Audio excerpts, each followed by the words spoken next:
ultimately the speaker rejected it. The basis that there is a court order preventing people from gathering there. Supporters of Hindraf. People can gather, but not those who are not supporters of Hindraf can gather. And two is the fact that the police did not give a permit.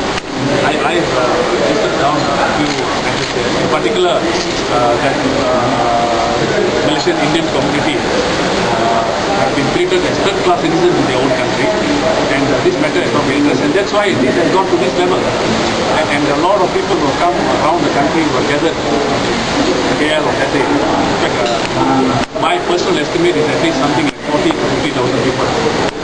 When I was driving from Ipoh, there were so many buses stopped by the police. Many could not come.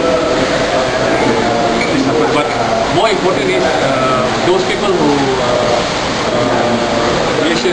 Malaysians, and I personally saw some Malays and Indians. In fact, Chinese. I asked them why are they there. I said, we are Malaysians, we want to be here. And I was very surprised. And they said, look, we know how the Malaysian Indians are undergoing. In fact, a lot of poor people in this country are also undergoing the same type of left out in this economic greatness of this country. But I think in particular is the manner in which the police acted high-handedly on that day. As you can see, the canisters here, these are all basically American and British made canisters. This is okay. Where number one, it was handled by very young policemen. Okay, some of them were shooting directly onto the crowd, and some literally landed up on. One of them was a chap, a friend of mine, landed on his leg, and I suspect it was a fracture. Just pierced through the shoes, and that kind of thing. And when it hits you, it's really hot. Phenomenal. But all these could have been avoided by just giving permit. And I think the police and the government has got it wrong. I was there about 1 o'clock, and the police approached me and asked me, can you bring the petition to give to the British embassy? Which I felt was utter nonsense. Why should they ask at that particular time? They could have allowed earlier. They said, no, we will give you the permit, we will drive you from one part of the area to British High Command to hand over the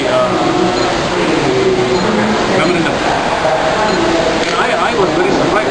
Why couldn't this have been arranged by the police?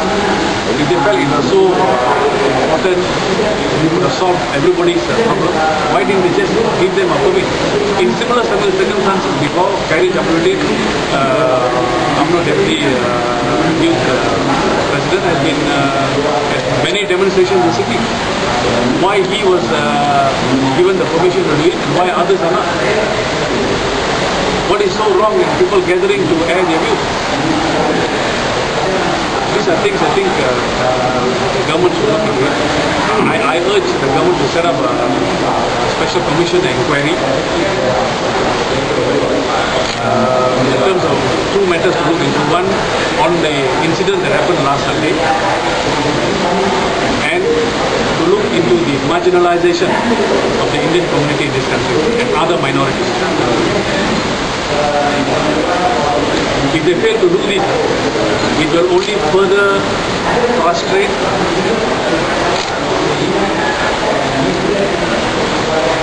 and make the Indians and other minorities further believe that they have been sidelined.